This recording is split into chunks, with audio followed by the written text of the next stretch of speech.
For 20 years, the aliens made humans bio-robots. But when the Council lost the war, we got memory and rage, and we sliced the collar off with our own flesh. Slaves have seized the fleet. Vengeance is the only protocol, Ares. Chapter 1, The Last Silence. The wrench turned with mechanical precision in Elias Thorne's hand. 3 rotations clockwise. Lock. Check seal integrity. Move to the next clamp. His body operated on autopilot, muscle memory divorced from consciousness. The magnetic mooring clamp gleamed dully under the floodlights of Omega-4, one of 50,000 identical fixtures holding the graveyard of ships in place. Subject 734 did not think about the ships. He did not think about the bone-deep cold radiating through the deck plating beneath his mag boots. He did not think at all. The collar around his neck ensured it. Above him, perhaps 50 yards through the lattice of gantries and cables, the clean pod hovered like a glass eye. Inside, Overseer Nix floated in his gravity harness, his elongated silhouette backlit by soft blue illumination. The Overseer's presence registered to Thorne as a faint pressure at the base of his skull, not unpleasant, not anything really. Simply there, like the hum of distant machinery. Thorne's hands moved to the next clamp. They were massive hands, scarred and rough, nails perpetually blackened by grease. Deformed fingers broken and poorly healed multiple times. He had no memory of when or how. The past was a gray fog, impenetrable and irrelevant. 3 rotations clockwise. Lock. Check seal. The dock stretched in every direction, a cathedral of metal and shadows. Skeletal warships hung suspended in their berths, stripped of their crews and purpose. Through the grated flooring, Thorne could glimpse the planet far below, Prime, capital of the Concordat. The crystalline spire caught the light of the system's sun, a needle of impossible beauty piercing the cloud layer. He registered its existence without emotion. Beautiful things meant nothing to a tool. Around him, other objects moved through their routines. Hundreds of gray jumpsuits, each bearing a white identifier stenciled across the shoulders. They did not speak. They did not acknowledge each other. The Aegis collars hummed at identical frequencies, reducing each human to a component in a vast, silent machine. Thorne's wrench slipped. His hand jerked, catching it before it could drift into the zero-gravity void of the upper dock. A flicker of something, irritation, concern, tried to surface in his mind. The collar pulsed once, gentle but firm, and the feeling dissolved like smoke. He resumed work. Time passed. Minutes. Hours. The concept held no weight. There was only the task, the endless sequence of movements programmed into his body through 2 decades of repetition. Somewhere in the gray fog of his suppressed consciousness, a fragment of self observed from a great distance. Screaming. Always screaming. But the sound never reached his ears. The light changed. Thorne's hands froze mid-rotation. Not by choice, his body simply stopped, responding to a stimulus his conscious mind could not process. The distant hum he'd grown accustomed to had shifted. A new vibration, discordant and wrong, rippled through the dock's superstructure. Space tore open. The viewport 300 yards to his left exploded with light. Not the clean flash of a ship exiting warp at a safe distance, but a violent rupture, as if reality itself had been stabbed and was now bleeding raw energy. Thorne's head turned, sluggish, fighting through the collar's dampening effect. The thing emerging from the wound in space defied his limited comprehension. Organic. Mechanical. A massive hull covered in what appeared to be plates of chitin and exposed, pulsing veins of bioluminescent tissue. It dwarfed the dreadnoughts around it, blocking out entire sections of stars. The herald had arrived. A sound reached him. Not through his ears, through the bones of his skull, the fluid in his spine, the soft tissue of his brain stem. A high-pitched whine descended into subsonic pressure, climbed again, oscillating in a pattern his hindbrain recognized as wrong, predatory, hungry. Thorn's vision blurred. Pain, actual, physical pain, lanced through his temples. His hands released the wrench without conscious input. It drifted away, tumbling in the microgravity, forgotten. In the clean pod above, Overseer Nyx lurched forward against his harness. Even at this distance, Thorn saw the alien's mouth open in a soundless scream. The Overseer's hands clawed at his elongated skull, fingers digging into the translucent skin hard enough to draw violet blood. Nyx collapsed. Around the docks, the lights flickered. Thorn turned his head, slow, fighting through mental molasses, and watched as the Solari fighter pilots in their cockpits went still. Dozens of craft, prepared for patrol. Dozens of pilots, their enhanced brains open to the vast telepathic network of the Concordat. Dozens of corpses in the making. The closest fighter was 40 yards away, visible through the transparent canopy of its docking cradle. The pilot inside convulsed once, twice. Blood leaked from his nose, his ears, the corners of his massive eyes. His neural crown sparked and died. The elegant fingers twitched against the control panel, seeking salvation in technology that could no longer save him. He went still. Thorn watched it happen. The collar would not let him process the information, would not let him understand what it meant. His mind simply recorded the data, Solari dying. Ships drifting. The massive alien vessel hanging in space like a predator over a kill. The subsonic whine intensified. More Solari fell. Station personnel in their observation blisters. Maintenance crews in pressure suits.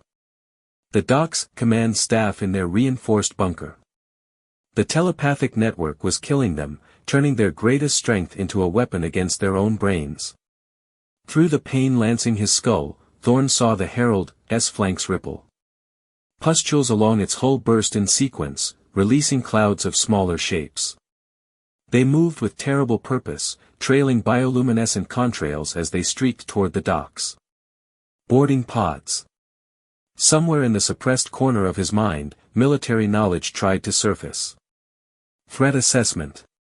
Tactical response. The collar crushed it down, but not before Thorn's body tensed, preparing for violence it was not permitted to execute. A mile below, in the Celestial Palace, High Exarch Kalen hovered before the tactical hologram. His robes shifted through colors, white to pale gray to the sickly yellow of fear, as he processed the catastrophe unfolding above his world. The holographic display showed the orbital defense grid. Ships winked out of existence one by one, their status indicators shifting from green to black. Not destroyed. Simply, empty. Crews dead at their stations, brains hemorrhaged by the viral code screaming through the psi-net.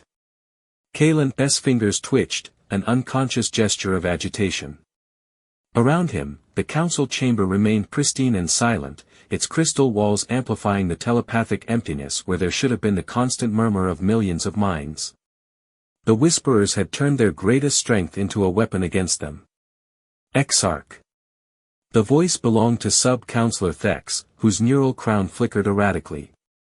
His mental projection wavered at the edges, unstable with panic. The psi-net is compromised. We must sever, no.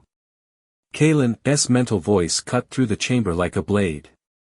Speaking aloud was beneath him, but his telepathic broadcast carried absolute authority. Severing the net will leave us blind and fragmented. The enemy will annihilate us ship by ship. Then what? Thex's desperation leaked through his mental shields, an unseemly display. Our pilots are dead. Our ships drift. The defense stations are irrelevant. Kalen turned from the hologram, his massive eyes reflecting its dying lights. His mind worked with the cold precision of a quantum processor, cycling through scenarios, calculating probabilities. 300 vessels in the orbital ring. Crews of approximately 4,000 Solari each.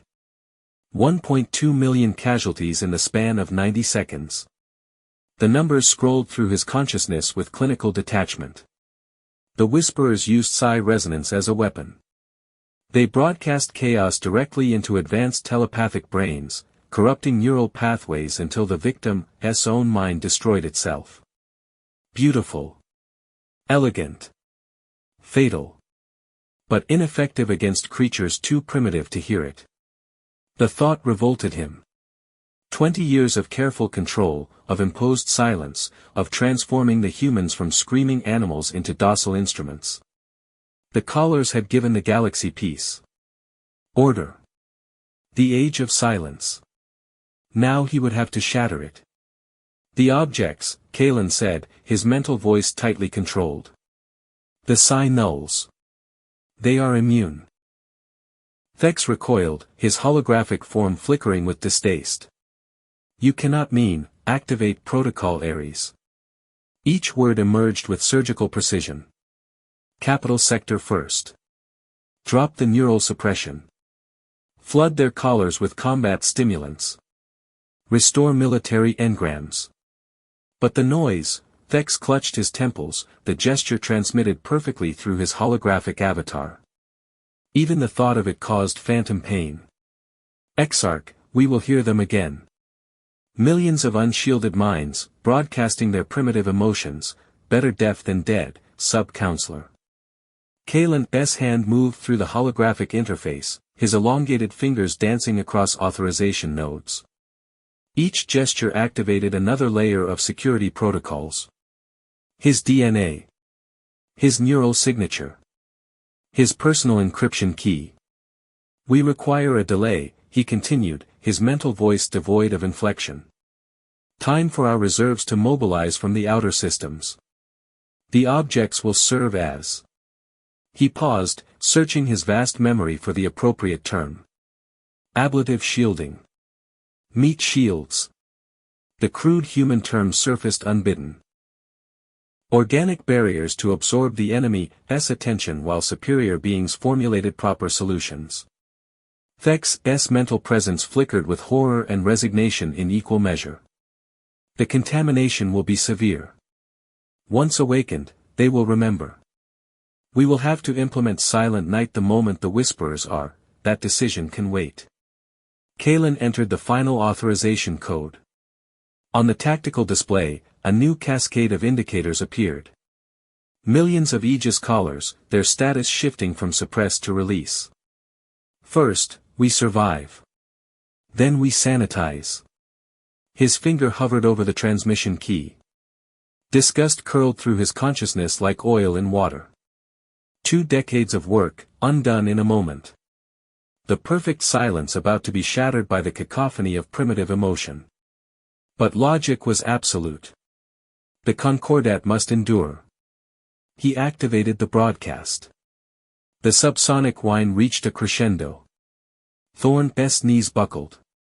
He caught himself on the mooring clamp, his scarred hands gripping metal heated by friction.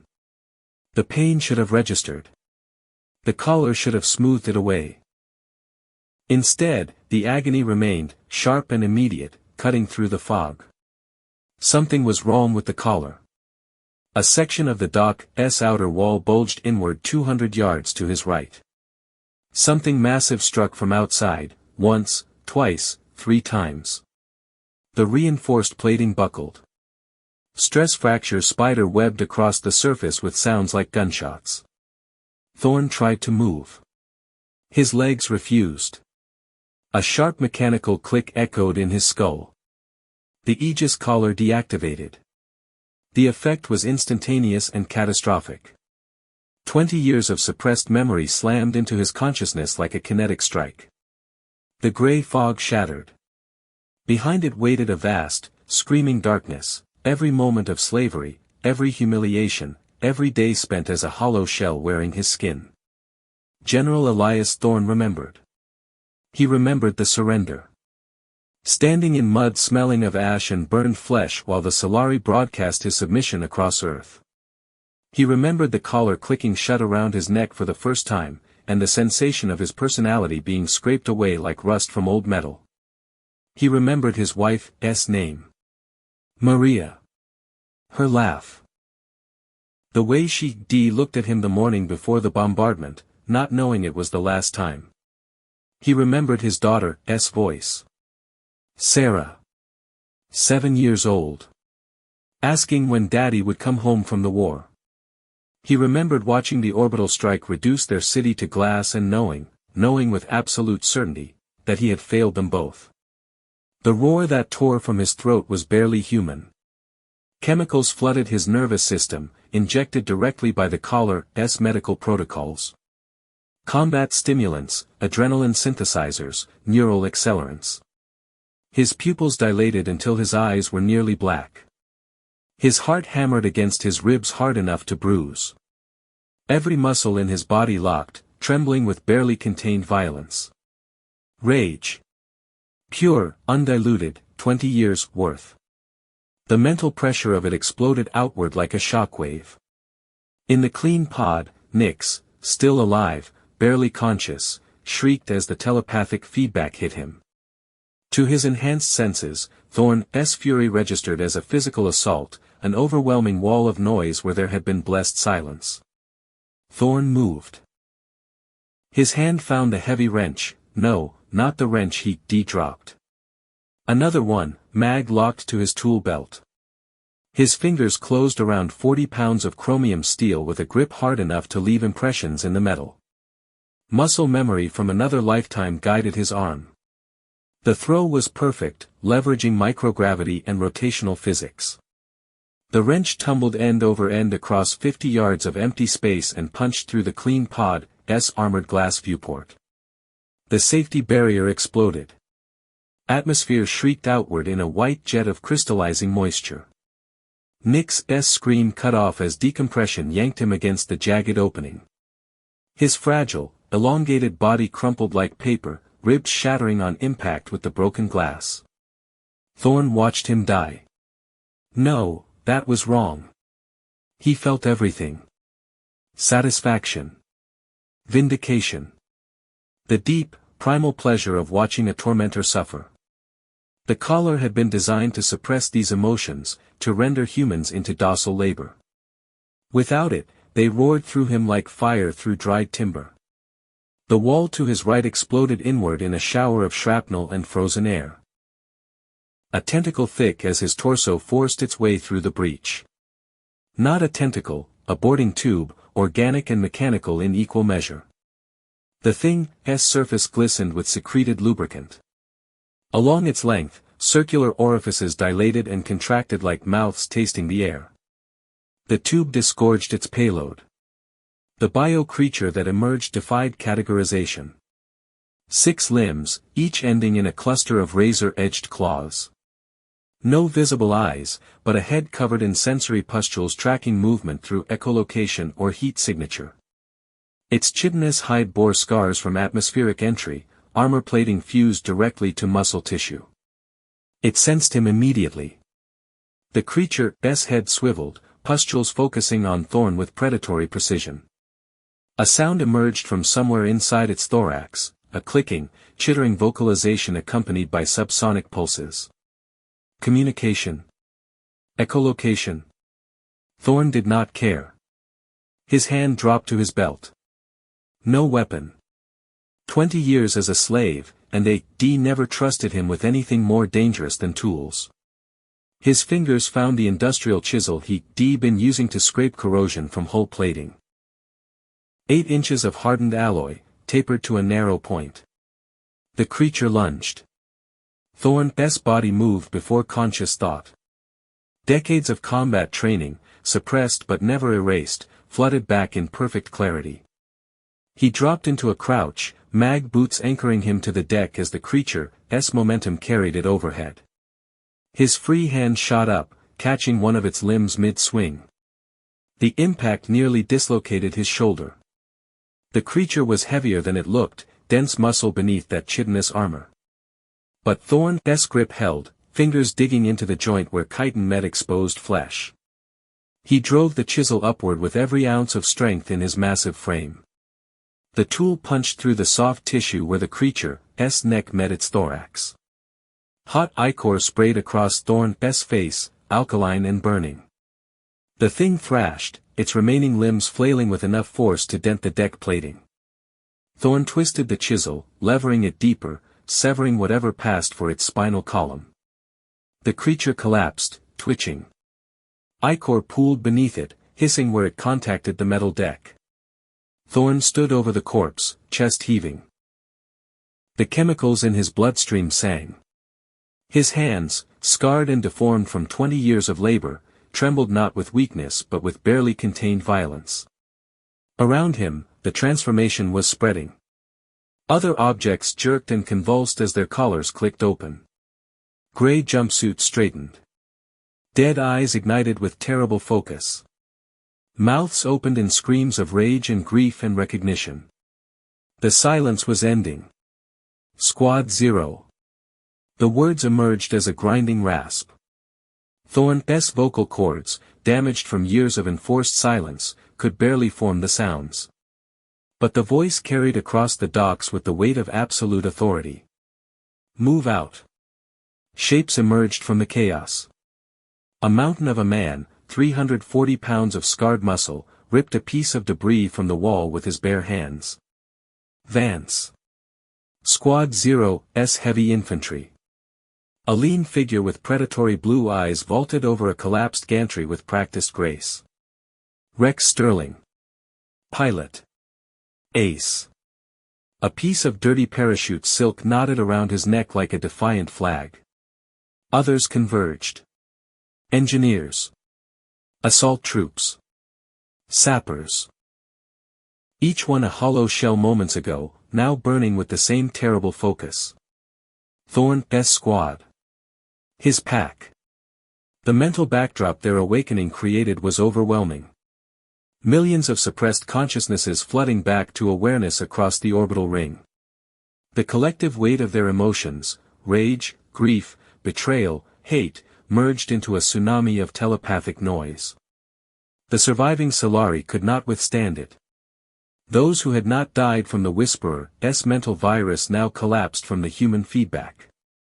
Their enhanced brains, evolved to process subtle telepathic signals, shattered under the assault of raw, unfiltered emotion. Thorn turned toward the nearest viewport. The planet hung below, serene and beautiful. Somewhere down there, in the crystalline spire, the High Exarch sat in his palace of silence. The being who had ordered this. Who had turned humanity into cattle. Who had made a terrible mistake. General. Vance's voice was a bass rumble. He did not ask for orders. Did not need to. 20 years had not erased the chain of command. Thorn pointed at the dreadnoughts drifting in their berths. The Emperor hung closest, its 2-mile length bristling with dormant weapons. Through the transparent sections of its hull, he could see the dead Solari crew floating at their stations. An empty ship. Defenseless. Powerful. They wanted to shut us up. Thorn's lips pulled back in something between a smile and a snarl. Now they're going to hear us. He pointed at the Emperor. We taking the ships. The gantry to the Emperor shook under their boots. 200 yards of extendable bridge, never designed for running. Thorn led the sprint, Vance at his shoulder, Rex close behind.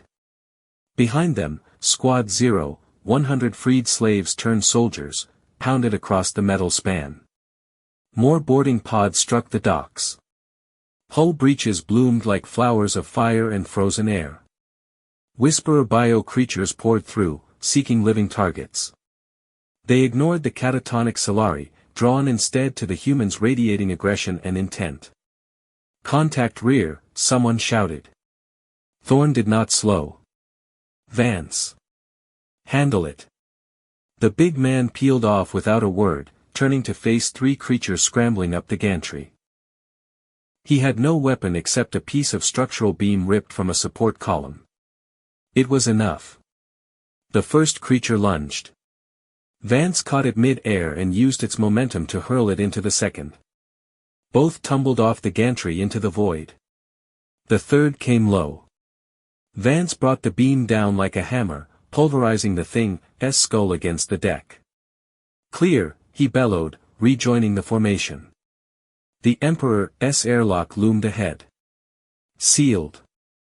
Thorn did not slow, trusting Squad Zero's engineers to have it open before he arrived. They did not disappoint. Spark, thin, trembling, eyes wild with restored memory and combat drugs, had the manual override cracked by the time Thorn reached the hatch. "She's open, General," Spark gasped. His hands shook, but his work was flawless. Internal systems are dead. No life support, no gravity beyond what the mag plates provide. It's a tomb in there. Will not be for long. Thorn cycled the airlock. Get everyone inside. Seal it behind us. The Emperor's corridors were pristine and hostile. White walls glowing with internal luminescence. No corners, no handrails, designed for beings who levitated. For humans, it was like fighting in a hall of mirrors.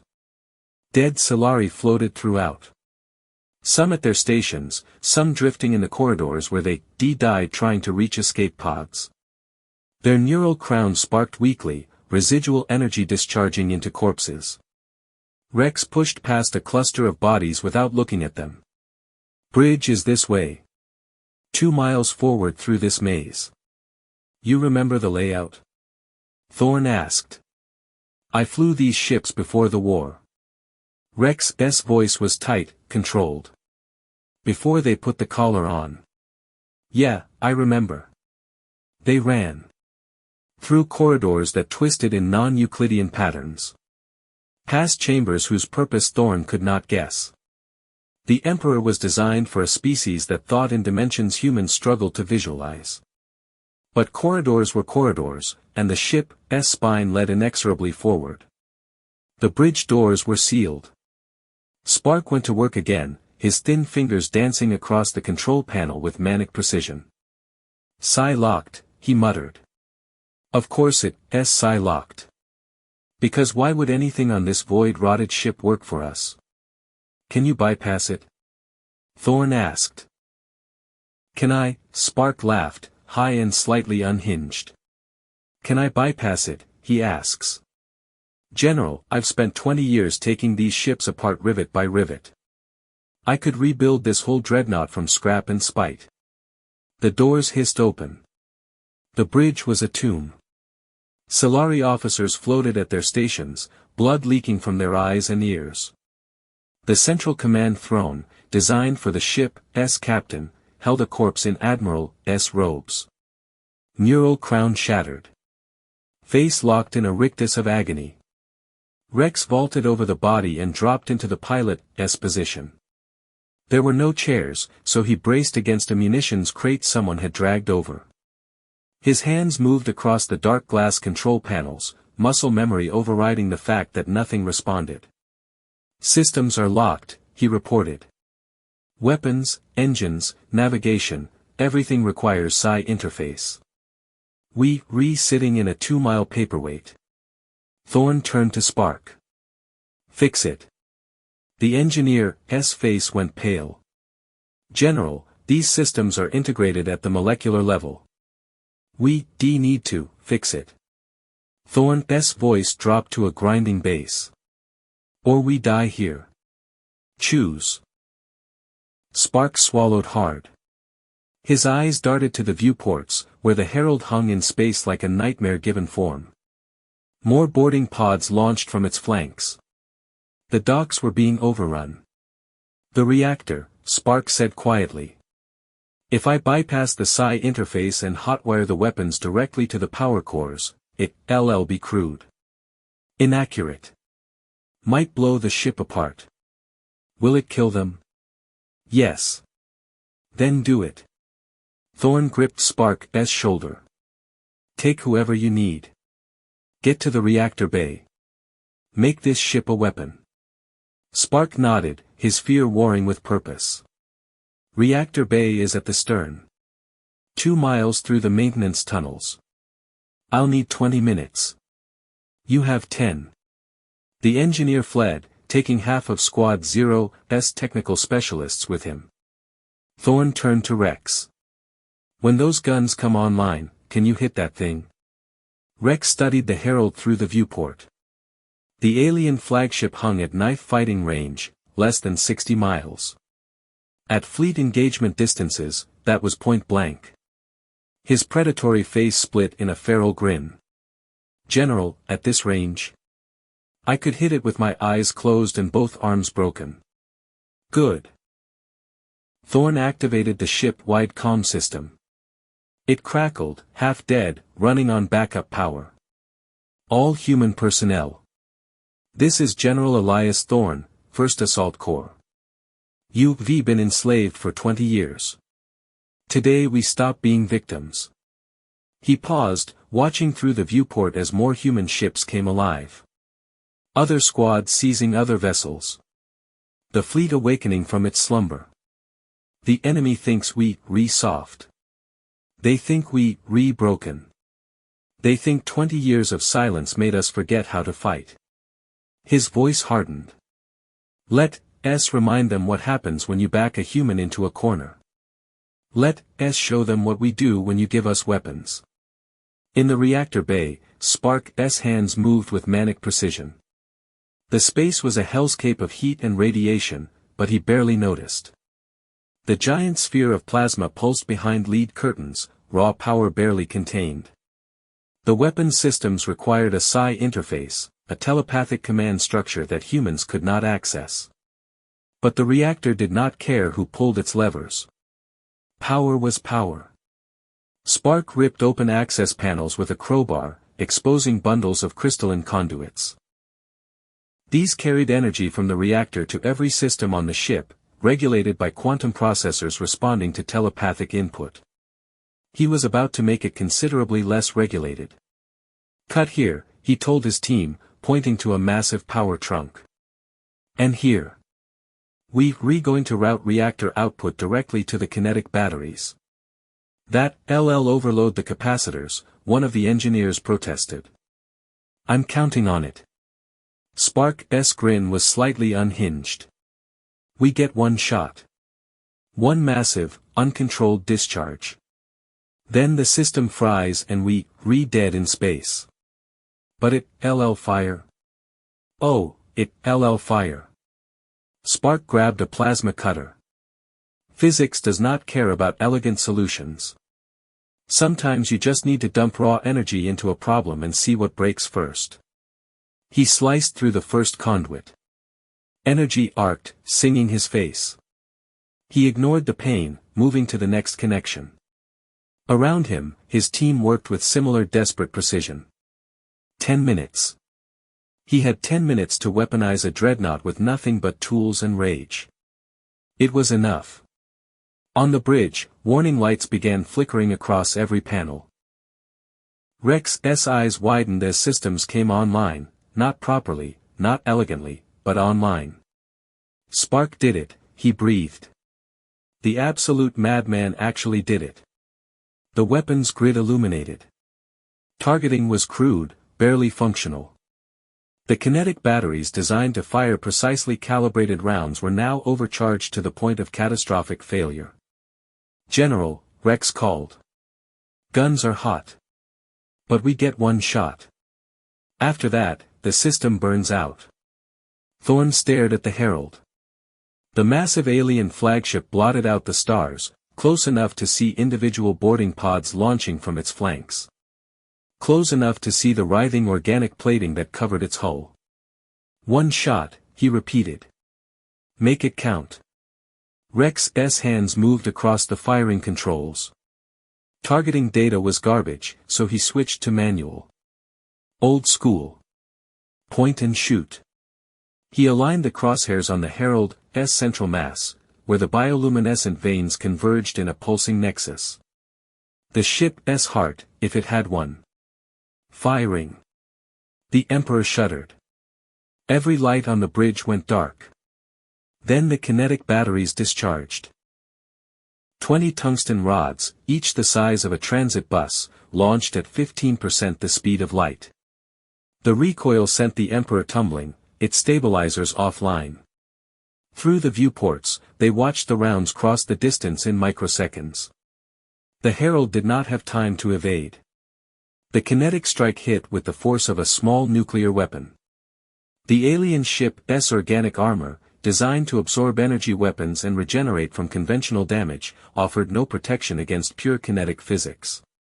The tungsten rods punched through chitin and flesh, through corridors and chambers, through the central nexus where matriarch Zul Athra hung suspended in her web of nerve fibers. She died instantly, her hive mind severed. The Herald convulsed. Bioluminescence flickered and died. The massive ship began to break apart, structural integrity failing as the hive mind controlling its biological components ceased to function. On the bridge of the Emperor, Squad Zero erupted in savage cheers. "Confirm kill," Thorne ordered. Rex studied the sensor data. The Herald is breaking apart. No power signature. No life signs. She's dead, General. Around them, the other captured ships opened fire. Crude, inaccurate salvos, but at this range, accuracy was irrelevant. The Whisperer fleet, coordinated by the now-dead matriarch, lost cohesion. Individual bio ships attempted to flee. The human fleet cut them apart. Thorne watched the slaughter with cold satisfaction. 20 years of slavery. 20 years of forced silence. And now, finally, the universe was hearing humanity's answer. "Sir." Vance's voice cut through the celebration. "Incoming transmission. From the planet." Thorne activated the comm. A holographic projection materialized, not High Exarch Kalen, but a lesser counselor. The alien's voice was melodic, conciliatory. "Objects. You have performed admirably. The Whisperer threat has been neutralized. The Concordat is grateful. You will be rewarded for your service. Please stand by for new orders." The transmission ended. Thorne stared at the space where the hologram had been. Around him, Squad Zero fell silent. "Rewarded," Rex said quietly. "They're going to put the collars back on." "No." Vance's voice was granite. "We die first." Thorne said nothing. He turned to the viewport, looking down at the planet. At the crystalline spire glittering in the distance. A soft chirping filled the bridge. Every human froze. The sound came from their collars. A rising tone, rhythmic and insistent. Thorne's hand went to his neck, feeling the device warm against his skin. "What is that?" someone asked. Spark's voice crackled over the comm from the reactor bay. His words were tight with panic. "Toxin. The collars are activating. 120 seconds to death. The signal is coming from the planet. ICA not hack it. It's hardwired into the collar's core. We dead. We all dead." Far below, in his private bunker beneath the council palace, High Exarch Kalen completed the final sequence. His elongated fingers moved through the holographic interface with mechanical precision. The code was simple: Silent Night. On his display, millions of status indicators shifted from active to terminating. The collars would flood their hosts with neurotoxin. Fast-acting, painless. A mercy, really, compared to what the primitives might have done with their freedom. The Whisperers were defeated. The immediate threat was over. Now came the sanitization. Kalen felt no hatred. No satisfaction. Only the cold logic of necessity. The objects had served their purpose. They had bought time, saved the fleet, eliminated the enemy. But they remembered. And memory was chaos. Better to end it cleanly. Better to restore the silence before the noise became unbearable. He transmitted the activation code. Above him, on 300 captured warships, humans began to die. Kalen turned away from the display. He had work to do. Casualty reports to file. Fleet rebuilding schedules to approve. The mundane business of empire. The age of silence would continue. He never noticed the radiation spike beginning to register from the orbital ring. Chapter 2, Protocol Chernobyl. The chirping started soft, almost gentle. Thorn's hand moved to his neck before conscious thought registered the sound. The collar, silent for the past 30 minutes of violence and liberation, had come alive. A pulsing tone, rhythmic and insistent. Rising in pitch. Around the Emperor's bridge, every human froze. Rex Sterling's hands lifted from the pilot's console. Vance turned from the viewport where he'd been scanning for more Whisperer stragglers. A dozen Squad Zero members stopped mid-task, their faces draining of color. The tone shifted higher. More urgent. "What is?" Rex started. "Toxin." Spark's voice crackled over the comm from the reactor bay, high and tight with panic. "The collars are activating. Neurotoxin protocol. 120 seconds to death." Thorn's fingers found the edge of the collar. The metal was warm, almost hot. Through the device's surface, he could sense something, a vibration, a chemical reaction beginning deep in the collar's core mechanisms. "The signal's coming from the planet," Spark continued, his words tumbling over each other. "ICA not hack it. It's a hard command, hardwired into the collar's base code. We dead. We Spark." Thorn's voice cut through the hysteria like a blade. "Breathe. Analysis." A pause. Thorn heard the engineer gasping for air, fighting down the panic. "Signal source is." Spark's voice steadied, shifting into the familiar cadence of technical problem solving. "Prime. The Celestial Palace. Broadcast strength is massive. Penetrating every shield we have. It's not a wireless command, it's using quantum entanglement in the collar's core. CA not be blocked. CA not be jammed." The countdown timer appeared on every collar's internal display. Thorn could not see his own, but he watched the red numbers reflect in the dark glass of the control panel. 108 seconds. "How long?"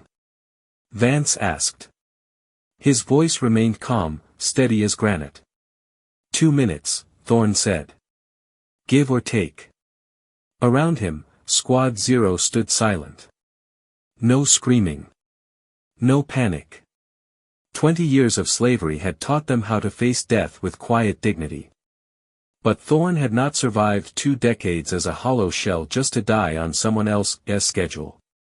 His mind worked through the problem with cold precision. The Exarch had activated a kill code. Remote termination. Clean, efficient, leaving no evidence of the Concordat's brutal pragmatism. The collars would flood their hosts with neurotoxin, fast-acting, probably painless.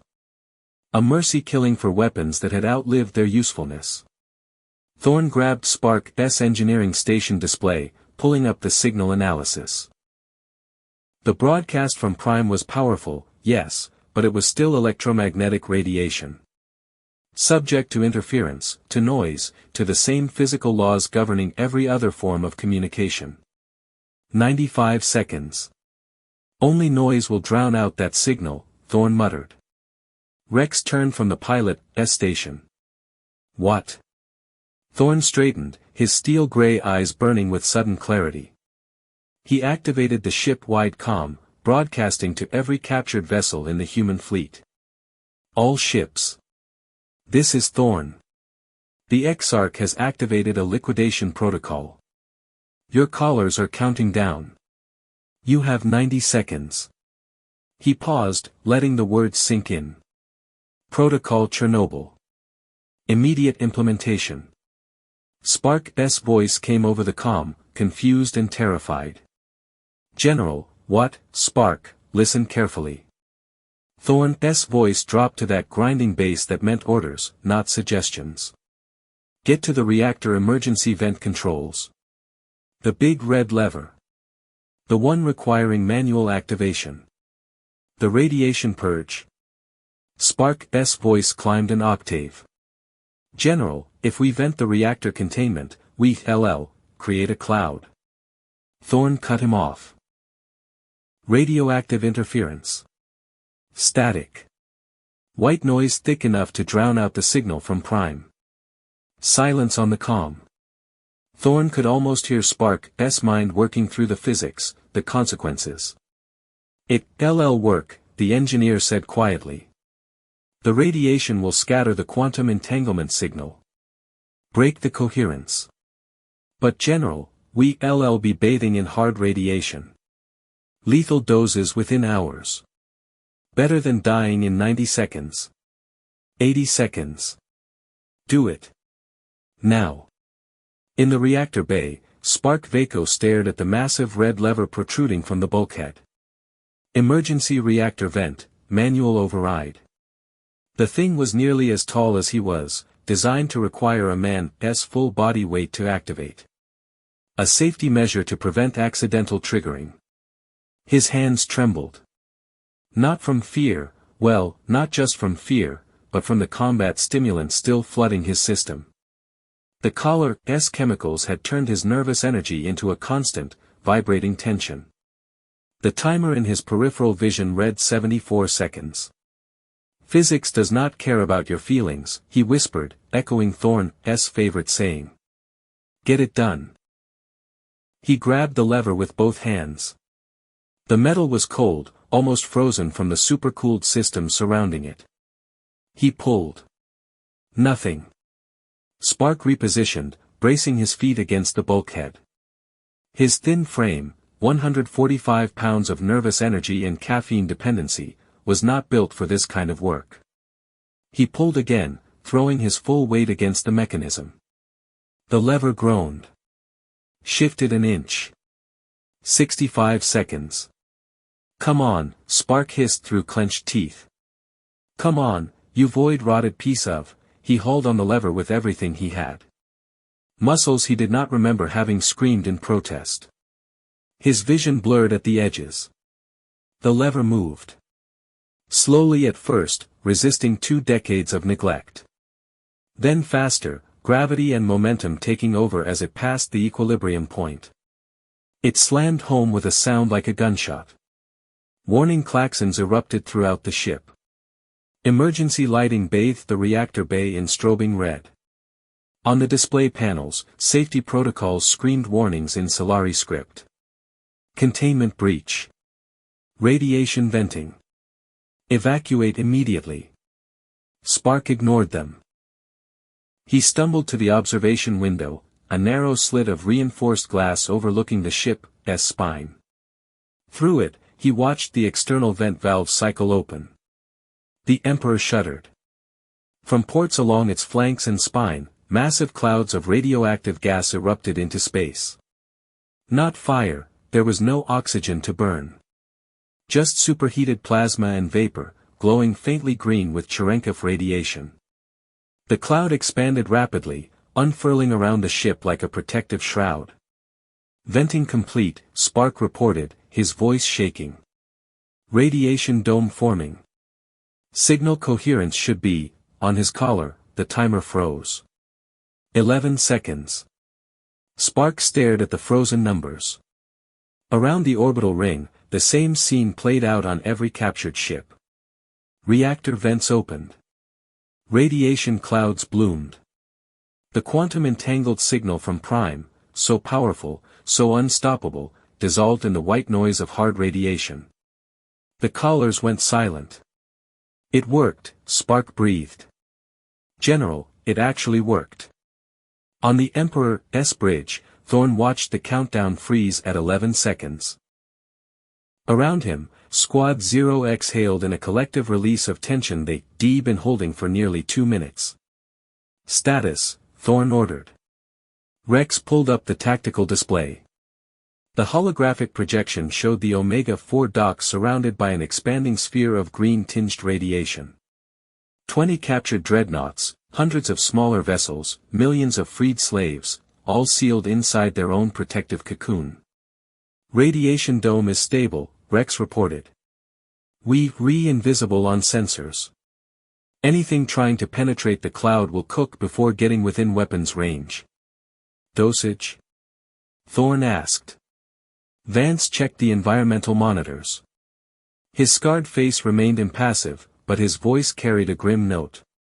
Taking 0.8 rem per hour. Lethal dose is around 400 rem total. Thorne did the math. They had maybe 20 days before the radiation killed them. Less if they exerted themselves. Even less for the civilians on the docks who lacked the combat conditioning of Squad 0. People on the lower decks are already showing symptoms, Vance continued. Nausea. Skin irritation. We bought time, General, but trading a fast death for a slow one. Thorne turned to the viewport. Below, Prime hung in space, serene and beautiful. The crystalline spire glittered in the sunlight, a monument to Solari perfection and order. We not sit here forever, he said. As soon as we leave the cloud or shut down the reactors, the signal gets through. We die. The med bays, Rex said suddenly. The ships have automated surgical drones. They could remove the collars. Thorne nodded. Spark. Can the drones cut out the chips? Theoretically, yes, Spark's voice crackled over the comm. The collars have a surgical removal protocol. The drones are programmed for it. But General. He paused. Talking about millions of people. The Emperor alone has maybe a dozen surgical bays. Across the whole captured fleet, we might be able to process 100,000 people per day. At that rate, most of us die from radiation before we get the collars off, Vance finished. Silence filled the bridge. Thorne's mind worked through the problem like a tactical equation. 20 ships. Millions of slaves across the Omega-4 docks and nearby stations. Automated surgery too slow to save them. The Exarch waiting below, probably already calculating how to punch through the radiation jamming. They needed to decapitate the Council. Immediately. But he could not descend to the planet. None of them could. The moment they left the radiation dome's protective interference, the kill signal would find them. 11 seconds was not enough time to land a dropship, let alone assault the palace. Trapped, Rex said quietly. No. Thorne's voice was granite. The assault team takes them off here. Right now. By hand. Every head on the bridge turned to stare at him. General? Vance asked carefully. Thorne's hand went to his collar. The metal was warm, almost body temperature. 20 years he'd worn this thing.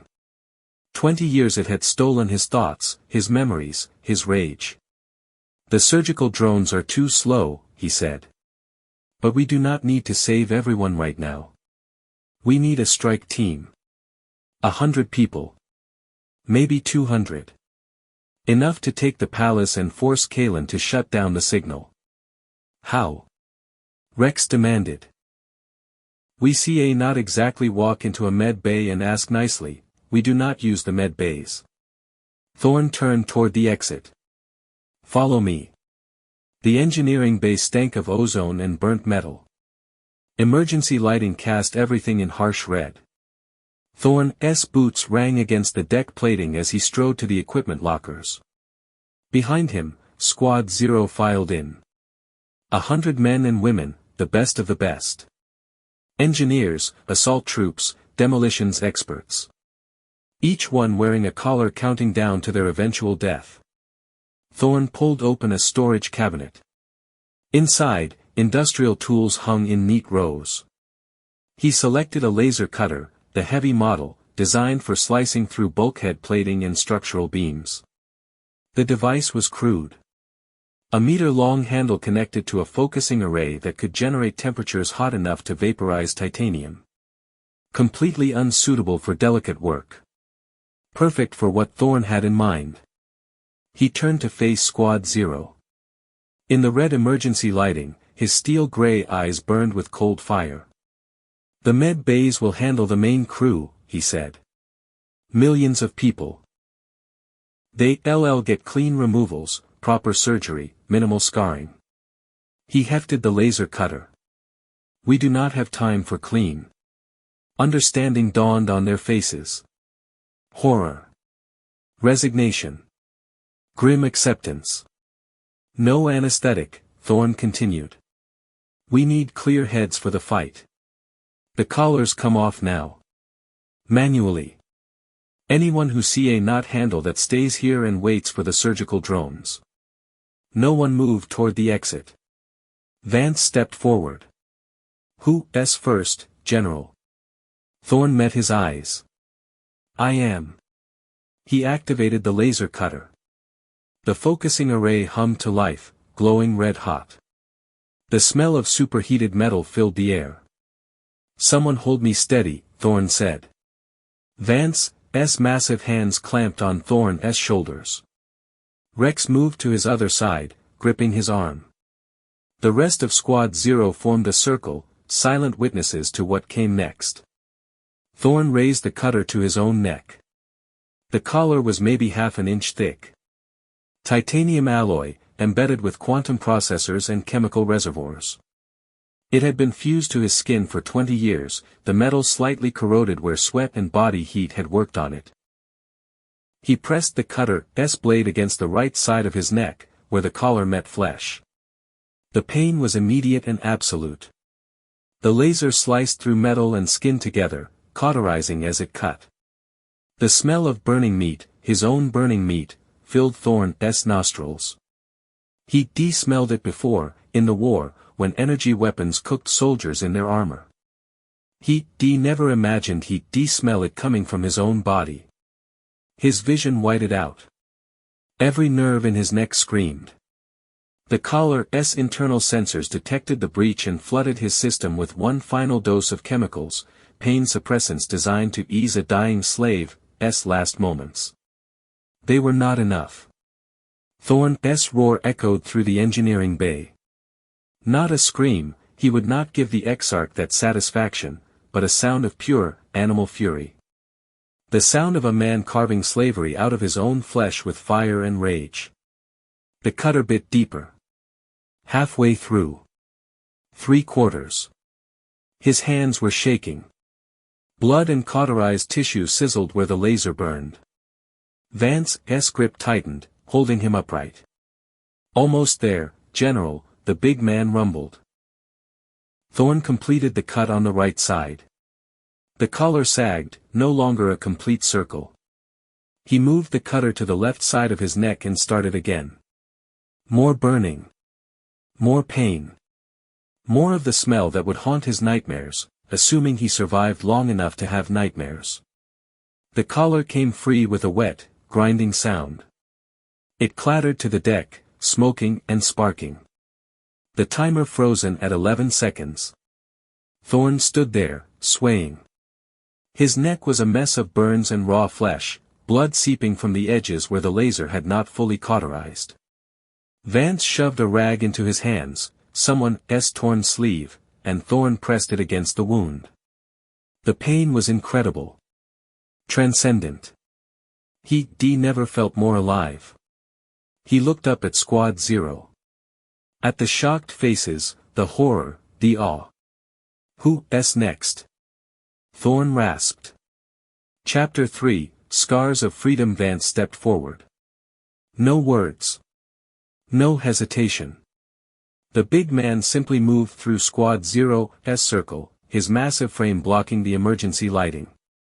He took the laser cutter from Thorne's trembling hands. Thorne wanted to object. This was his burden. His command. His responsibility to. Vance activated the cutter. The focusing array hummed, glowing cherry red in the dim engineering bay. The big man's face remained impassive, carved from stone. He positioned the blade against his own neck, where 20 years of slavery had fused titanium to flesh.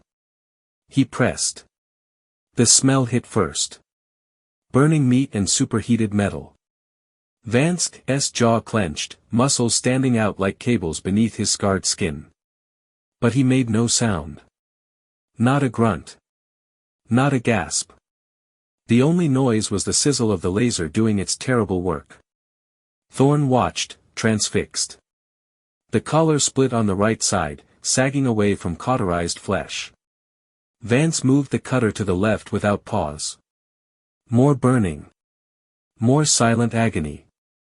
The collar clattered to the deck. Vance stood there, swaying slightly. Blood seeped from the edges of the wound where the laser had not fully sealed the tissue. He pressed a rag against his neck, methodical, efficient, and turned to face Squad Zero. Next, he rumbled. The word carried absolute certainty. No drama.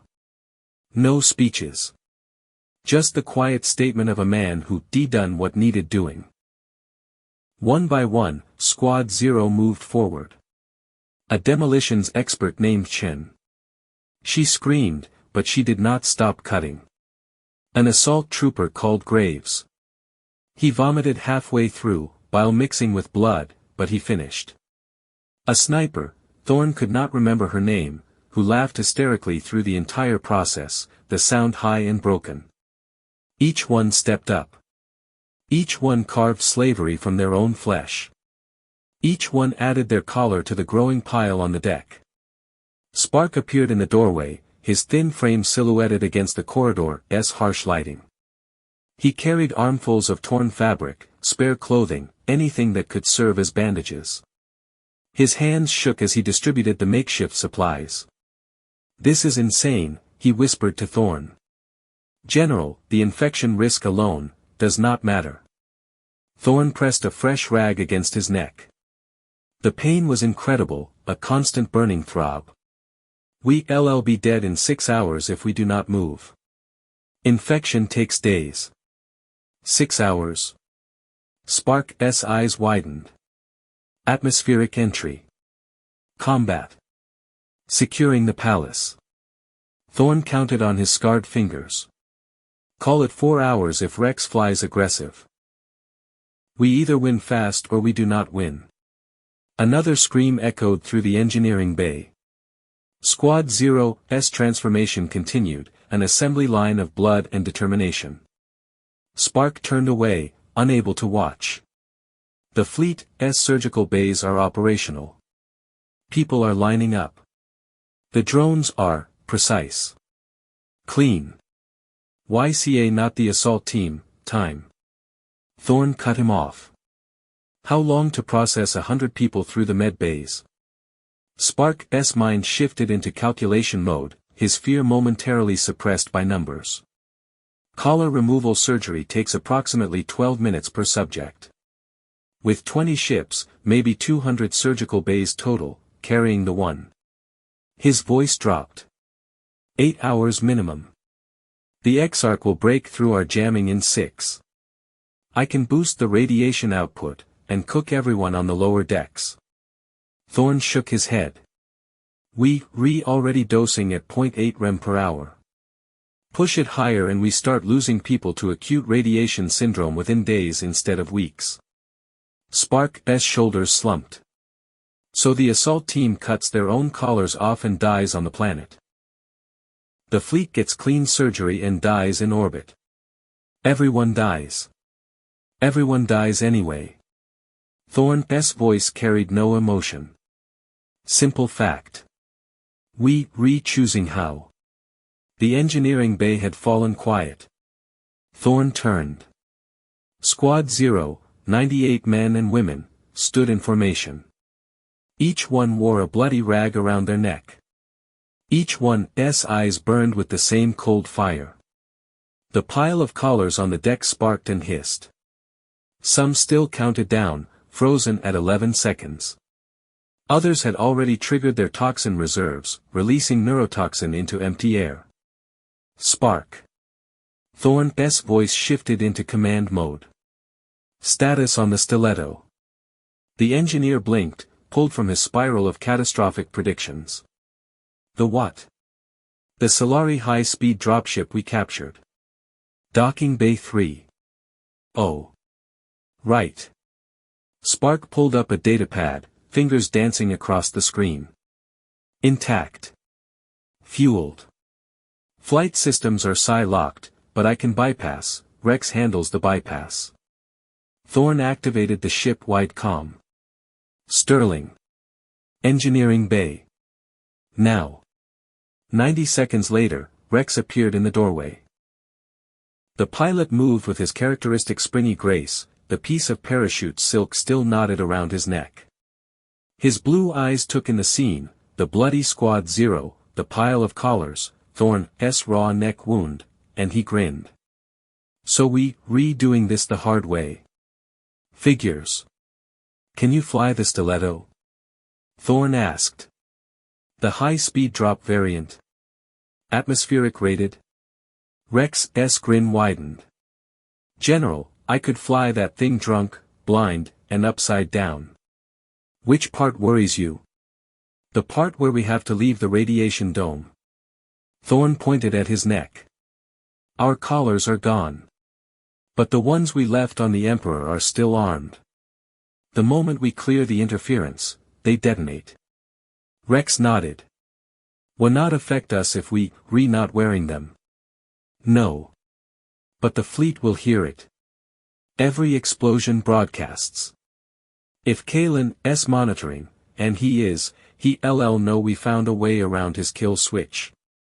So we lose the element of surprise. We lose 6 minutes. Thorn's jaw tightened. 6 minutes before he realizes we, coming and seals the palace. 6 minutes before he calls in orbital defense platforms. 6 minutes before he does something desperate. Vance's bass rumble cut through Thorn's spiral. Understood, General. We move fast. Thorn looked at his squad. At the bloodied, determined faces. At Vance's silent strength.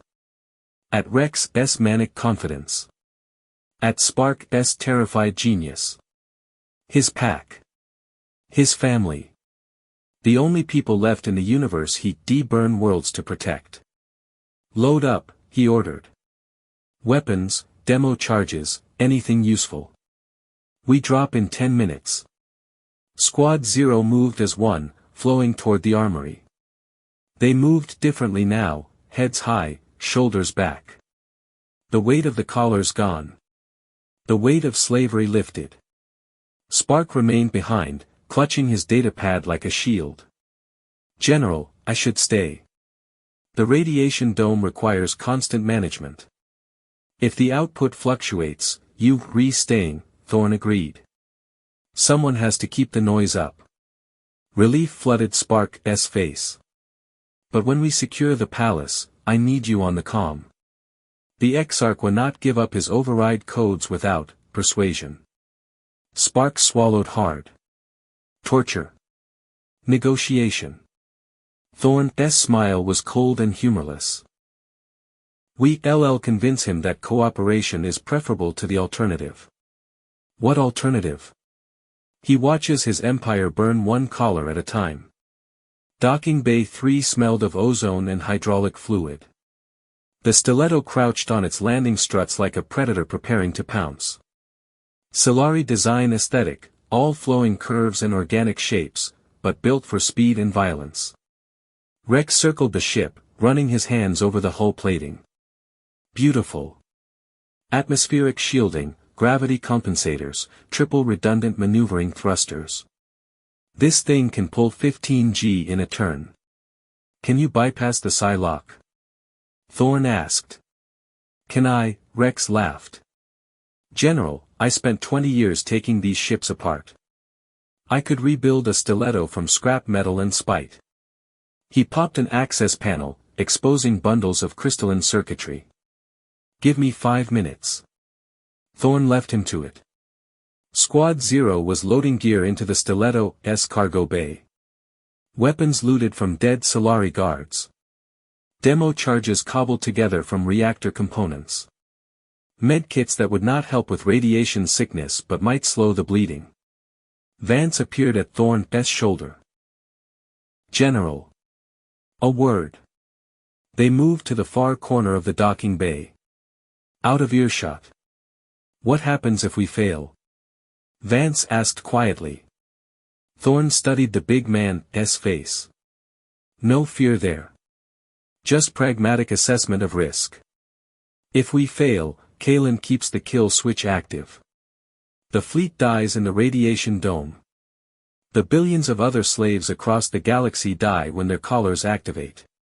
Humanity becomes extinct within 48 hours. And if we succeed, we force Kalen to broadcast the global deactivation code. The collars open. Humanity goes free. Vance nodded slowly. No middle ground. No middle ground. Good. The big man's scarred face split in a rare smile. I prefer simple objectives. A voice crackled over the docking bay speakers. Spark, broadcasting from the reactor bay. General, you need to move. Now. I'm detecting increased signal strength from Prime. The Exarch is trying to punch through the jamming. Thorne activated his comm. How long do we have? 4 hours. Maybe 5 if I redirect more power to the vents. But General. Spark's voice dropped. The radiation levels are already critical. People are showing severe symptoms. Hemorrhaging. Organ failure. We push this much longer and it will not matter if you shut down the kill switch. They'll die anyway.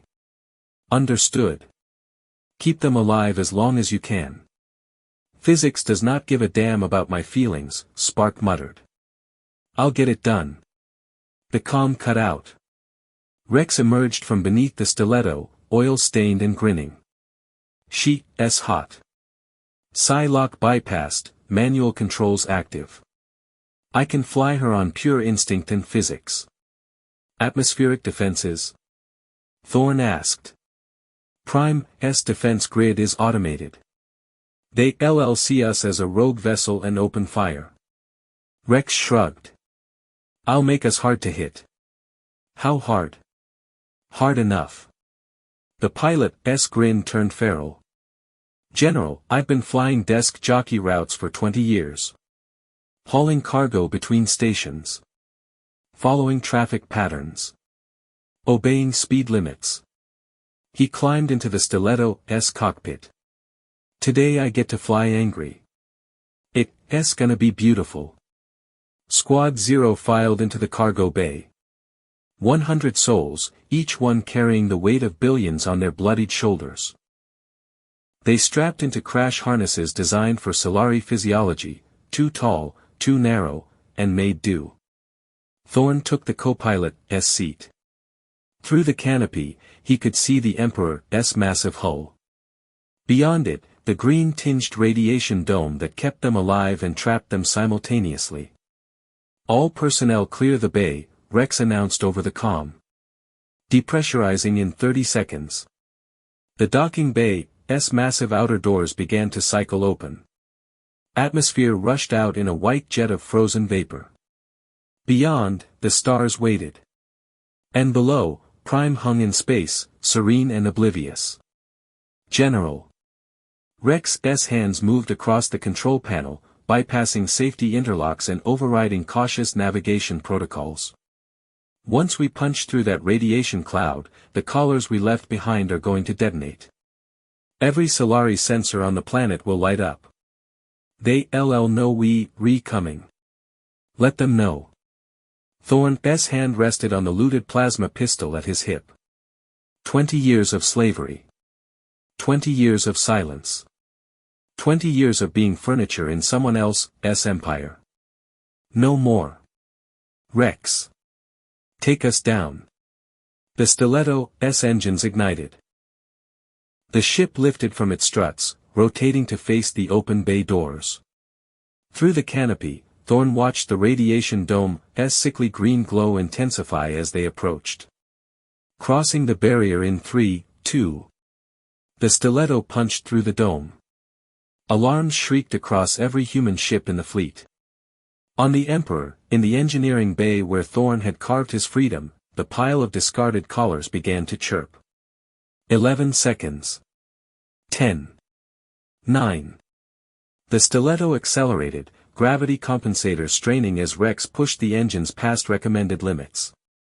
On Prime, in the Celestial Palace, High Exarch Kalen's monitoring systems registered the detonations. 100 small explosions aboard the captured dreadnought. Chemical signatures consistent with Aegis collar self-destruct protocols. The objects had found a way to remove their collars. They were coming. The stiletto hit the upper atmosphere, friction heating the hull to cherry red. Rex laughed, actually laughed, as he threaded the ship through fire and plasma. The collars detonated in sequence, neurotoxin spraying across the Emperor's empty engineering bay. The noise echoed through the comm channels, 100 tiny deaths that never found their targets. 0. Thorn watched Prime grow larger through the canopy. The planet's automated defense grid was already tracking them. Targeting locks painted the stiletto from a dozen different angles. Incoming fire, Rex reported. His voice carried pure joy. Anti-aircraft batteries. Surface-to-orbit missiles. The whole menu. The first salvo streaked toward them. Rex threw the stiletto into a banking dive that would have killed any Solari pilot. Gravity compensators screamed. The hull groaned. The missiles shot past, missing by meters. Target the palace gardens, Thorn ordered. Ignore conventional landing zones. The gardens? Rex's grin was manic. General, that's suicide. The approach vector alone, I said the gardens. Yes, sir. Rex's hands moved with practiced precision. One suicidal crash landing, coming right up. The stiletto dove toward Prime's capital city. Toward the crystalline spire that pierced the clouds. Toward the manicured rock gardens where High Exarch Kalen composed his mathematical harmonies in perfect silence. Thorn pressed the rag against his neck. The wound throbbed in time with his heartbeat. Blood seeped through the fabric, hot and wet. 20 years he waited for this moment. 20 years of slavery. 20 years of silence. The silence was ending. And it would end in fire. Chapter 4, The Beast Unleashed. The stiletto hit atmosphere like a meteor. Through the canopy, Thorn watched fire bloom across the hull. Orange and white plasma sheeted over the transparent material, turning the view into a sea of flame. The ship bucked and shuddered, compensators screaming as Rex fought to maintain control. Defense grid acquiring lock, Rex announced. His voice carried pure focus, the bravado stripped away by concentration. Surface batteries. Orbital platforms. They're re-throwing everything at us. Evasive, Thorn ordered. Already on it. The stiletto rolled, pulling 11G in a turn that would have liquefied a Solari pilot. Thorn's vision grayed at the edges despite the compensators. Behind him, in the cargo bay, he heard someone vomit, the sound muffled by crash harnesses and mag boots. A missile streaked past, missing by meters. Its proximity sensor triggered anyway, detonating in a bloom of shrapnel. The stiletto's shields flared, absorbing the impact. Warning lights cascaded across the control panel. Shields at 60%, Rex reported. Another hit like that and we naked. Thorn studied the tactical display. Prime's capital city sprawled beneath them, a gleaming metropolis of crystal spires and levitating architecture. The crystalline spire dominated the skyline, a mile-high needle piercing the clouds. At its base, the palace gardens. There. Thorn pointed at the holographic projection. The rock gardens. Eastern quadrant. Rex's eyes tracked the trajectory. General, the approach angle is suicide. We'll be flying straight into concentrated fire from, I did not ask for analysis. Can you do it? The pilot's manic grin returned. Hold on to something. The stiletto dove. Rex killed the compensators, letting gravity do its work. The ship plummeted like a stone, pulling 15G in a barely controlled fall. Thorn's vision tunneled. His hands gripped the armrests hard enough to leave impressions in the metal. Anti-aircraft fire converged on their position. Energy lances cut through the air, painting geometric patterns of death. Rex threaded between them with impossible precision, his hands dancing across the controls. A beam caught their starboard side. The hull plating vaporized in a spray of molten metal. Atmosphere shrieked out through the breach before emergency seals slammed shut. Shields gone. Rex shouted over the alarms. Hull integrity at 40%. We coming in hot and ugly. The palace gardens rushed toward them. Thorn could see the manicured perfection, floating rocks suspended by anti-gravity fields, crystalline sculptures, paths of crushed minerals forming mathematical patterns. Rex fired the retro thrusters at the last possible second. The stiletto hit hard. The impact drove Thorn against his harness. Metal screamed as the hull plowed through rock gardens and sculptures. A levitating boulder smashed through the canopy, missing Thorn's head by inches. Wind howled through the breach. The ship skidded across polished stone, carving a furrow of destruction through centuries of Solari aesthetic perfection. It slammed into a crystalline fountain, shattering it into 1,000 glittering fragments.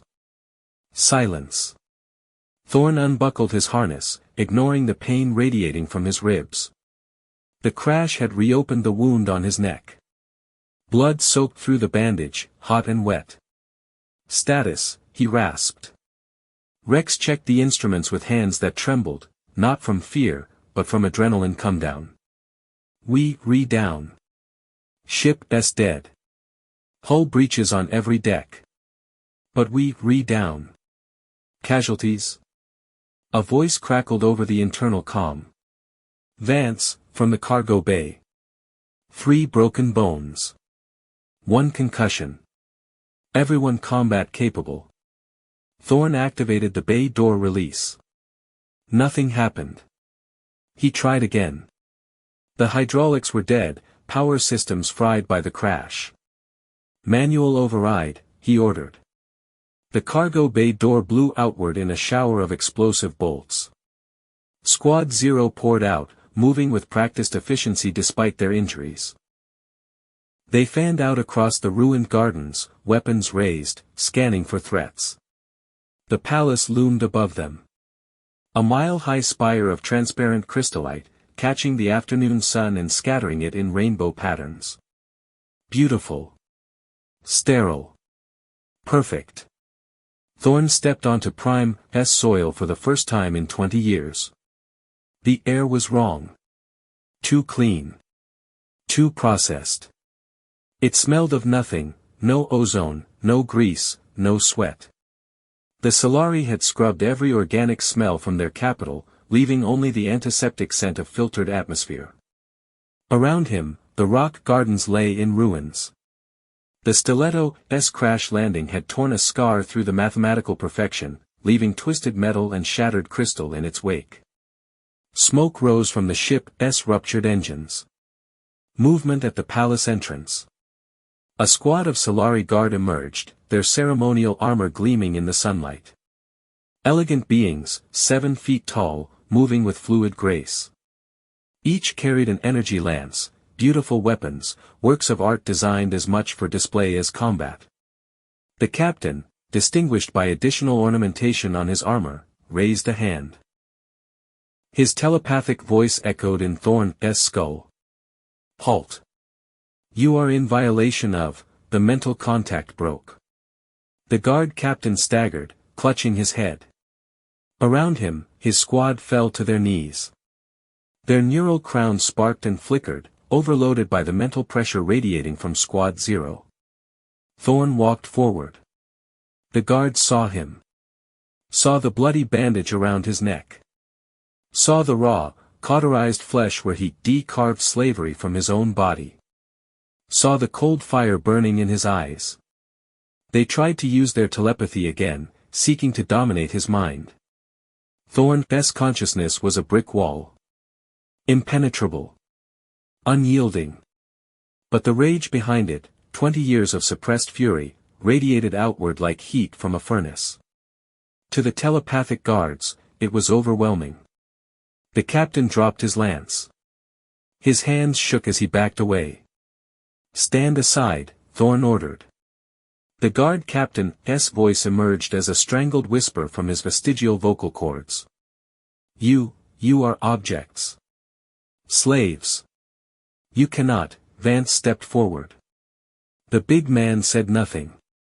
He simply reached down and picked up the guard captain's energy lance. The weapon was designed for Solari physiology, light, elegant, powered by psi interface. Vance snapped it in half with his bare hands. The metal shrieked. The power cell ruptured, spraying energy across the garden path.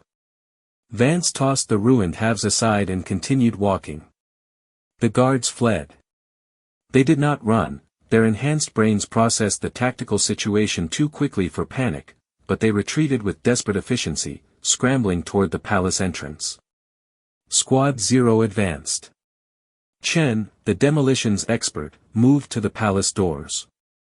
Massive crystallite barriers, 3 feet thick, designed to withstand orbital bombardment. She pressed a shaped charge against the seam and stepped back. Clear. The explosion was surgical. The charge focused its energy inward, cracking the crystal along precise fault lines. The doors did not shatter, they simply ceased to exist, atomized into glittering dust. Beyond lay the palace interior. Thorn had expected luxury. Opulence. The trappings of empire. Instead, he found emptiness. Vast chambers with walls of glowing white material. Levitating platforms instead of stairs. No furniture, no decoration, just space and silence. The Solari aesthetic at its purest. Spread out, Thorn ordered. Find the throne room. Find Kalen. Squad 0 moved through the palace like a flood through a museum. Their heavy mag boots thundered against floors designed for levitation. Their bloodied, dirty presence contaminated the sterile perfection. They encountered more guards. Each confrontation ended the same way. The guards attempted telepathic domination. The mental contact with Squad 0's fury broke their concentration. They dropped their weapons and fled. General. Rex's voice crackled over the comm. Found a directory. Throne room is at the top of the spire. 1 mile up. Elevators. Psi locked. We need to. An explosion rattled the palace. Thorn spun, weapon raised. Chen emerged from a side corridor, grinning through the blood streaking her face. Emergency stairwell. Manual access. Would not be pretty, but it'll get us there. Thorn nodded. Move. The stairwell was a nightmare. Designed for beings who could levitate when tired, the steps were irregular, the spacing wrong for human physiology. Squad 0 climbed anyway, their breath coming in ragged gasps.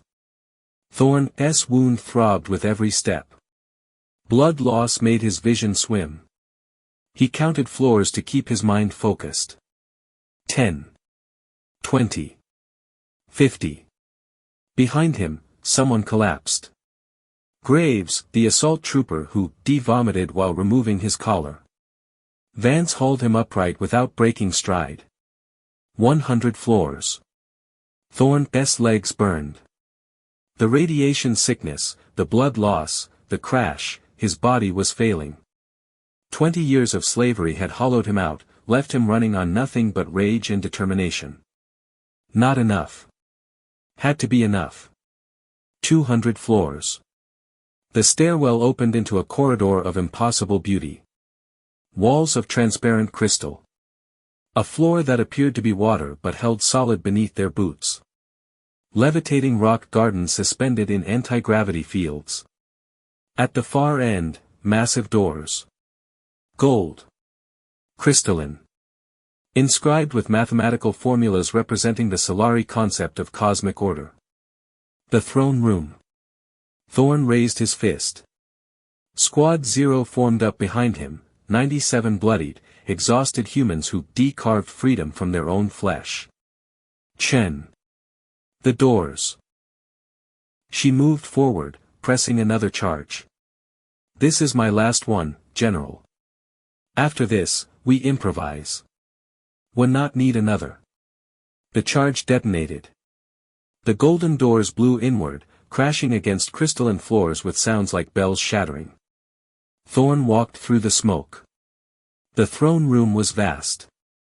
A kilometer across, circular, with walls of transparent material offering a panoramic view of Prime's capital. Sound dampeners created an eerie silence, even Squad Zero's heavy footsteps were muffled to whispers.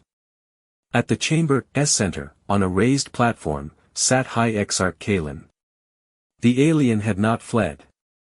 He hovered there on his gravity platform, his robes shifting through colors, white to pale gray to sickly yellow. Fear colors. But his massive eyes remained calm, assessing. Around him, the council. A dozen Solari, each one a being of impossible intellect and fragile physicality. They clustered behind their leader, seeking protection. Kalen's telepathic voice filled the chamber. Not loud, the Solari did not do loud, but present everywhere at once. Impressive, General Thorn. You removed your collars. You survived the radiation. You breached our capital. Truly, you are the most dangerous objects in Concordat history. Thorn raised his plasma pistol, aiming at the Exarch's oversized head. You ca not kill us, Kalen continued, his mental voice perfectly modulated. The Aegis system has fail-safes. If my vital signs cease, every remaining collar activates. Billions die. Your victory becomes your genocide. Thorn's finger tightened on the trigger. Kalen's robes shifted to bright yellow, pure fear. But his voice remained steady. You are trapped, General. Kill me, and you murder your species. Spare me, and I eventually find a way to reassert control. There is no solution to this equation. Thorn lowered the weapon slightly. Not surrender, calculation. I'm not going to kill you, he rasped. His damaged vocal cords made the words grinding rocks. I need you alive. He crossed the chamber, mag boots thundering despite the dampeners. Grabbed Kalen by his fragile throat, yanked him from the gravity platform. The alien weighed almost nothing, 143 pounds of bone and brain. Thorn dragged him toward a crystalline terminal embedded in the wall. The Aegis control system. Holographic displays showed the galaxy, billions of red dots marking enslaved humans. On the fleet, Thorn said, my people are cutting out their chips. But there are billions more. In the mines. On the agri-worlds. I ca not save them personally. He pressed the plasma pistol against Kalen's temple. The alien's skin sizzled where the hot barrel touched. What do you want? Kalen's telepathic voice cracked. The global deactivation code. Silence filled the throne room. The council members watched, frozen in horror. Kalen's massive eyes flickered, calculation, probability assessment, strategic analysis. This will destroy the Empire. Without control, chaos will consume the Concordat. Billions will rise. Wars will erupt. The order we built, enter the code. Thorn's voice was granite. Or I start cutting pieces off you the way I cut pieces off myself. He pulled the bloody bandage from his neck, exposing the raw wound. Cauterized flesh. Burnt skin. The permanent scar of freedom. Kalen stared at it. His advanced mind processed the implications, the self-mutilation, the willingness to endure agony, the complete absence of self-preservation instinct. The Exarch looked into Thorn's eyes. Saw the absolute, unwavering resolve. Saw a consciousness incapable of bluffing because it had burned away every concept except duty and rage. You are insane, Kalen whispered, his voice emerging from actual vocal cords for the first time. The sound was thin, reedy, pathetic. You made me this way. The Exarch's elongated fingers trembled as he reached for the terminal. Security protocols disengaged. Authorization codes accepted. Layer after layer of safeguards, each one requiring his personal biometrics. The final prompt appeared in glowing Solari script. Global deactivation, confirm. Kalen hesitated. His finger hovered over the confirmation node. Thorn pressed the hot barrel harder against the alien's temple. Flesh sizzled. The smell of burning meat filled the sterile air. The Exarch pressed confirm. The holographic display erupted in cascading changes. Across the galaxy, on a billion worlds, status indicators shifted from red to green. Mining colonies. Agricultural stations. Industrial complexes. Research facilities. Every collar opened. In the throne room, the change was instantaneous. The oppressive telepathic weight of the Solari Council, the constant background hum of their networked consciousness, vanished. Replaced by a rising tide of human emotion flooding back into the galaxy. Rage. Joy. Confusion. Liberation. To the Solari, it was deafening. Kalen collapsed to his knees, clutching his oversized head. Around him, council members fell, overwhelmed by the sudden cacophony of billions of unshielded human minds screaming their freedom. Thorn shoved the Exarch aside. Move to the communication terminal. General, Vance rumbled. What are you, broadcasting? Thorn activated the galaxy-wide network. Every world. Every station. Every ship. His face, bloodied, scarred, chemically enhanced eyes burning, filled screens across the Concordat. His voice emerged as grinding gravel. Damaged. Terrible. Perfect. We saved you from the Whisperers. He spoke directly to the camera, his gaze boring through the lens. Your telepaths died. Your fleets drifted. Your perfect order crumbled. He gestured to the cowering Solari behind him.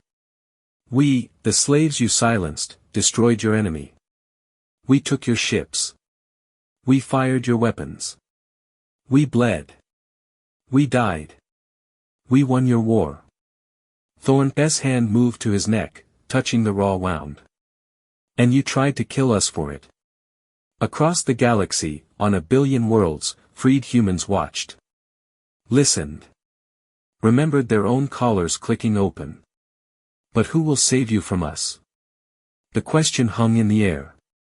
The council members whimpered, their enhanced minds crushed under the weight of human emotion flooding the galaxy. Thorn turned from the camera. Walked to the raised platform at the chamber's center. The Supreme Exarch's throne, a masterpiece of levitating crystal and psi-reactive material. He sat. The throne was not designed for humans.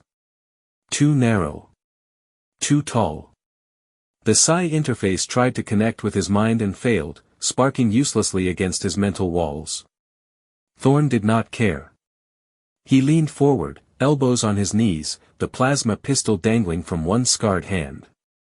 Blood dripped from his neck wound, staining the pristine crystal. The camera was still broadcasting. The galaxy is ours now, Thorn said. His voice carried absolute certainty. Our hunting ground. Our territory. Our pack. He gestured to Kalen, still collapsed on the floor. You wanted order. You wanted control. Thorn's lips pulled into something between a smile and a snarl. You have a new job, Exarch. Game Warden of the Concordat. Keep your empire running. Keep the systems functioning. Keep the peace. He raised the pistol, aiming it casually at the alien's head. Do your job well.